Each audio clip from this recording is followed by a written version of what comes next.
ना ही कोई सुखाने का झंझट और ना ही करना है लंबा इंतज़ार। इंस्टेंट मिर्ची का चटपटा तीखा अचार लेके आए हैं जो कि आप झटपट से बना के खा सकते हैं। आप इसे साल भर स्टोर करके भी रख सकते हैं, बट ये साल भर तक बचेगा नहीं क्योंकि ये खाने में इतना टेस्टी, यम्मी, डिलीशियस, स्पाइसी लगता है।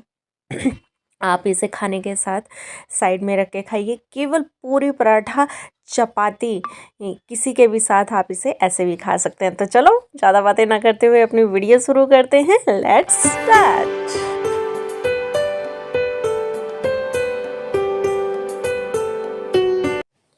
हेलो फ्रेंड, नमस्ते। मैं आपकी अपनी दोस्त पूनम और पूनम कपूर सिंह चैनल में हमेशा की तरह बहुत बहुत स्वागत है। जैसे कि बता चुके हैं, इंस्टेंट ये चिल्ली पिकल लेके आए हैं जो कि बहुत डिलीशियस लगता है। आप इसे साल से 1.5 साल तक भी स्टोर करके रख सकते हैं।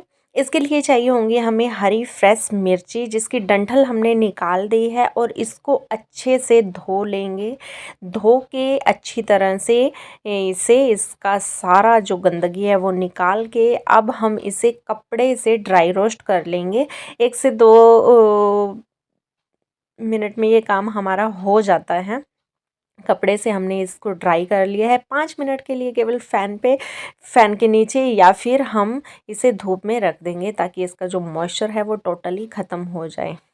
ठीक है, ड्राई रोस्ट कर लीजिएगा आप किसी भी टॉवल की मदद से इसे, और 5 मिनट के लिए, ताकि अगर हल्की फुल्की इसमें मॉइस्चर पानी का हो भी वो भी निकल जाए।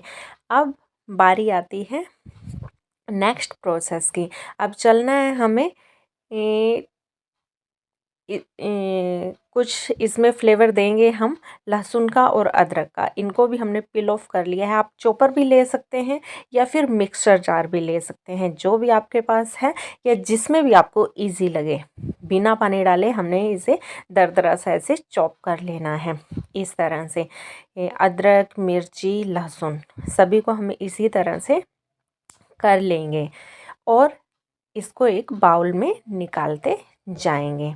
जो हमने ये लहसुन छीले थे और अदरक, इनको भी हम इसी तरह से चॉप कर लेंगे। चॉपर की मदद से कर लीजिएगा या फिर मिक्सर जार में भी आप कर सकते हैं। इनको एक बार स्पून की मदद से अच्छी तरह से मिला लेंगे ताकि ये अदरक और लहसुन का सारा मिक्सचर इसमें मिल जाए। स्वाद अनुसार आप इसमें नमक डालिएगा। ये हमने आधा कप डाला है इसमें सफ़ेद सिरका, वाइट विनेगर जिसे बोलते हैं, वही डाला है। इससे इसकी सेल्फ लाइफ बहुत बढ़ जाएगी, खाने में भी टेस्ट होता है।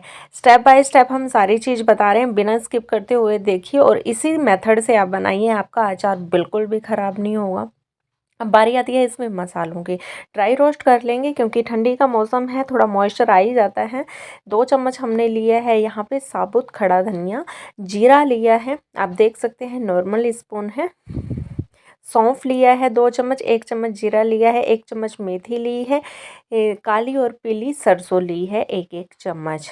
ठीक है, इनको ड्राई रोस्ट कर लीजिएगा आप। इसमें सोंधी सोंधी सी खुशबू आने लगेगी। हाई फ्लेम मत कीजिएगा, फ्लेम को लो ही रखिएगा। फ्लेम को ऑफ करने के बाद अब गर्म है ये, इसमें हमने आधा चम्मच डाला है हींग। जी हाँ, ताकि ये जले भी नहीं और इसका फ्लेवर भी निखर के आए। आधा आधा से पौना चम्मच हमने अजवाइन का भी इसमें डाला है। अजवाइन ऑप्शनल है, अच्छी लगती है तो डालिए, अदरवाइज़ स्किप भी आप कर सकते हैं। इसको भी हम दरदरा सा पीस लीजिएगा, दरदरा सा। अब बारी आती है सरसों के तेल की। सरसों का तेल लिया है हमने, ये 1.5 कटोरी है, नॉर्मल जो कटोरी होती है। धुआं उठने तक हमें अपने तेल को गरम कर लेना है। अब जो ये हमने धनिया वगैरह जो भी खड़े मसाले लिए थे, इनको हम दरदरा सा मिक्सर जार में पीस लेंगे और मिक्स कर देंगे अपने बाउल में। काश्मीरी मिर्ची डालिए, इससे कलर बहुत अच्छा आता है, तीखा नहीं होता है ये। और हल्दी डाली है। अब ये गर्मा गर्म तेल हमने इसमें डाल दिया है। आप चाहें तो ठंडा करके भी तेल को डाल सकते हैं। गर्मा गर्म तेल डाला है और इसको अच्छी तरह से कर लेंगे मिक्स। इस तरह से बनके हो गया है हमारा, ये रेडी हो गया है। अब इसे किसी भी एयर टाइट कंटेनर में आप रख लीजिएगा। अगर जार आपका कांच का होता तो बेस्ट होगा, नहीं तो कोई भी एयर टाइट कंटेनर ले लीजिएगा। उम्मीद करती हूँ आपको वीडियो अच्छी लगी होगी। मिलती हूँ इसी तरह की इंटरेस्टिंग वीडियो में जल्द ही, तब तक के लिए नमस्कार।